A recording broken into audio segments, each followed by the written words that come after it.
The dusty workshop at the edge of the small town buzzed faintly with the sound of tools clinking in the background. It was the university's engineering lab, a place where students often gathered to test their inventions, repair machines, or challenge each other with problems no one else dared to touch.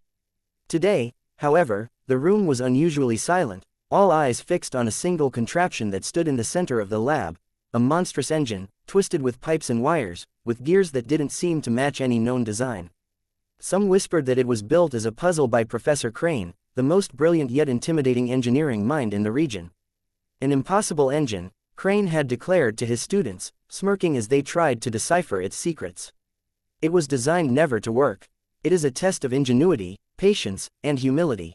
None of you will ever make it run, but trying will teach you something about your limits. His words carried a challenge, a taunt, and a cruel finality. Among the crowd that had gathered around was a man who didn't belong to the usual group of students or scholars. He wore a simple jacket, oil-stained at the sleeves, and his jeans had seen better days. His face was weathered, marked with lines of worry, and his hands bore the calluses of hard labor. His name was Daniel, a single father who had once dreamed of becoming an engineer himself, but life had taken a different turn. His wife had passed away years ago, and Daniel had been left to raise his young daughter, Emily, on his own.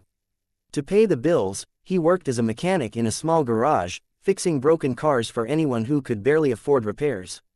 Daniel wasn't there by chance.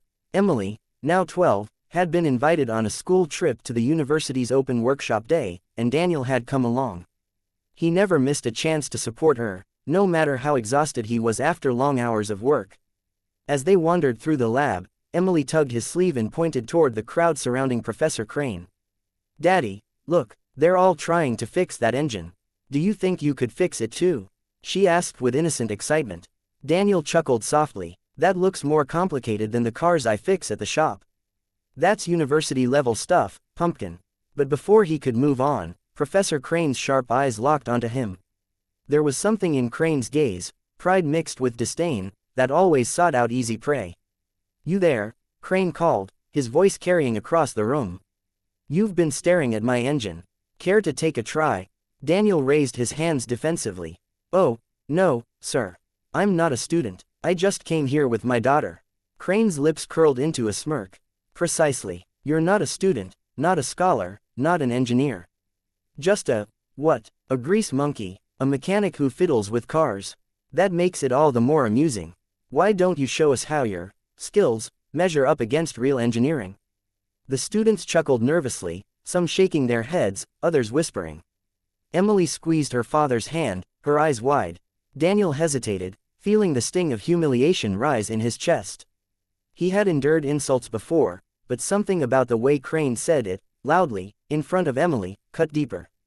Daniel straightened his back. "All right," he said calmly. "I'll give it a try." The room erupted with murmurs. Some thought he was crazy. Others thought it might be entertaining to watch him fail. Professor Crane leaned back against a table, crossing his arms, his grin widening. "You have 10 minutes, Crane announced. 10 minutes to do the impossible." A stopwatch clicked, and the countdown began. Daniel stepped toward the engine, studying it carefully. His mind quieted, the way it always did when he worked on a machine. The world faded, and all that remained were gears, valves, and circuits.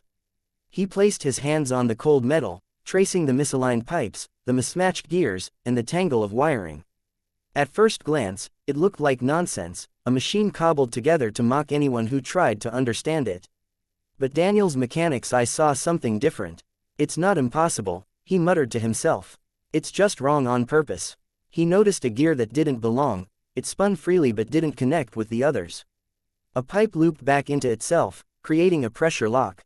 The wiring had been deliberately crossed, sending signals in conflicting directions.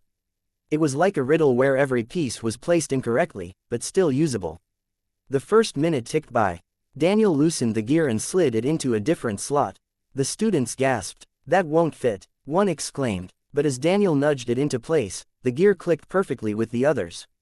He smiled faintly. By the third minute, he had rerouted the pipe, unfastening a joint and reconnecting it to a valve that had been capped. The hiss of released air echoed through the room. At the 5-minute mark, his hands moved to the wiring. He stripped a section with his pocketknife, reconnected the wires, and twisted them tightly. Sparks flashed, and the engine gave a low groan, as if it were waking from a deep sleep. Students leaned forward, whispering furiously. "No way, he's actually making it work." Professor Crane's smirk faded slightly, though his arms remained crossed. By the 7th minute, Daniel adjusted the fuel intake, realizing the design forced it to choke itself. He bypassed the faulty valve and connected it directly to the combustion chamber. The engine sputtered, coughing, but then steadied. Emily clapped her hands, her face glowing with pride. "That's my dad," she shouted. The pressure in the room grew. At 9 minutes, the engine rattled violently, as though resisting its own resurrection. Daniel tightened a final bolt, wiped the sweat from his forehead, and whispered, "Come on, don't let me down." He pulled the ignition lever. The engine roared to life. The sound was deafening, echoing through the lab like thunder. The pipes vibrated, the gears spun smoothly, and the lights on the control panel glowed a brilliant green. For the first time in its existence, the so-called impossible engine was running. Gasps filled the room. Students who had mocked him stood in stunned silence. A few clapped their hands over their mouths. Emily jumped up and down, beaming with joy.